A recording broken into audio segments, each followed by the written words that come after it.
Hey guys, it's Don from Don's Field of Dreams Cards. Wanted to share a video today in response to Rudog 21's 50th subscription contest. In honor of you, Rudog, I actually brought my Roberto Clemente statue from my office home for this video.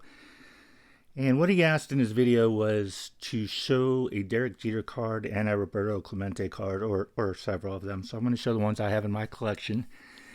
And then he had a trivia question. His question was, do you know what Roberto Clemente did on July 25th, 1956 that no one else has ever done? And not going to lie, I had to cheat and Google it, but at least I learned something from it. So he hit the first inside the park home run, or first inside the park grand slam home run, and the only one in history, I believe. And he did it in the Pirates' old Forbes Field, which preceded Three Rivers Stadium, which preceded the now current PNC Park. And I believe he did it against the Cubs. So this is actually my second take of this video, because I did the whole video, and I went back to watch it and realized I had it on pause and not play. So I don't know if you guys have ever done that before, but thankfully it wasn't a very long video. So let's start with my Derek Jeter cards. I only have two. And this is his 2010 Topps update, Gem Mint 10. So that's part of my Hall of Fame collection. I don't have a ton of Jeters, just these two. And my Hall of Fame collection, I collect post-war Hall of Famers and an SGC card and a PSA card. Don't ask me why. It doesn't make any sense, but I just started doing it, and I'm almost finished with those sets. So here's my SGC version for Derek Jeter. It's a 9.5 1993 Topps. I know there's a Topps Gold. It's probably worth a lot more money than this one is, but was just happy to get this one for the collection. Okay, now on to Roberto. So here's two non-playing day cards that I have, and this is his 2020 Topps. I think I bought this for $1. Just really like the view. It's spring training. You can see the palm trees in the back. I'm not sure if he's lifting his arm because there's an inside pitch, or if he's just stretching to get ready.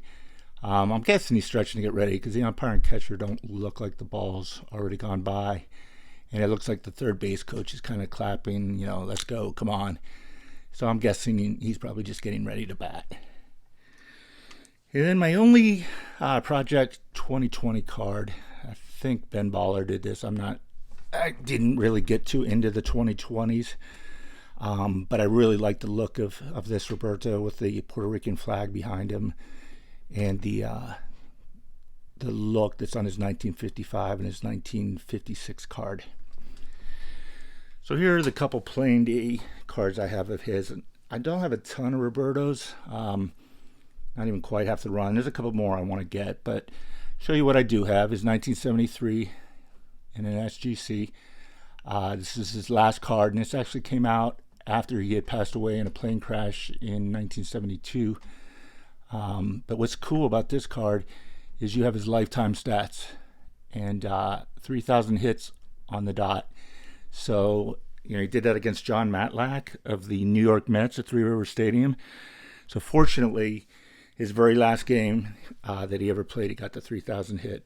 I guess it would be a shame just to hear if he had come in at 2,999. One of my favorite cards in my collection, not just a Roberto, is this 1971. Just a beautiful example of this tough to get card. And actually, the SGC holder kind of hides the off-centering on it. I've kind of not complained, but mentioned in the past that these are the one year that I don't love in SGC is the 71s, because I think they get lost a little bit. But in this case, I think it actually makes it look a little better. I've shown this card before. Actually, I've probably shown all these cards before. But my 1969 Topps, I still am amazed at how good this looks for a 4.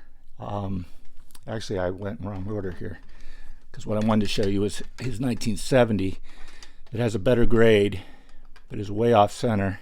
I mean, they both have good corners, and everything else looks good on them. But that's why I've really learned from you guys on here about looking at the card and not the grade, because I think this 4 looks 10 times better than this 4.5.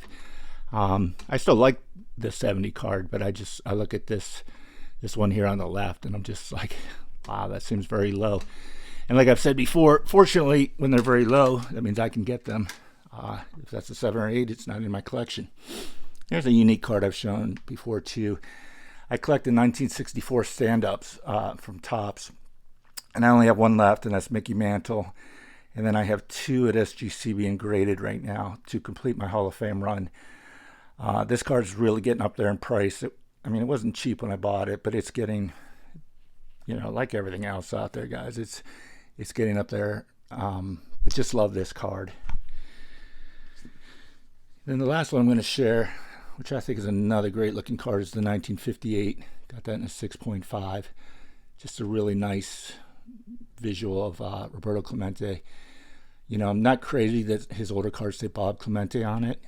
He hated being called Bob, but that was just sort of the times back then in America, and they called him Bob instead of Roberto. I also have his 1956 card, but that's actually at SGC right now being graded. So congratulations, Rudog21, on your 50th subscription. I actually looked at your channel earlier today. You're actually almost at 75, so you know, everyone give them a look, check it out. And as always, thanks for watching my video, guys, and I'll talk to you soon.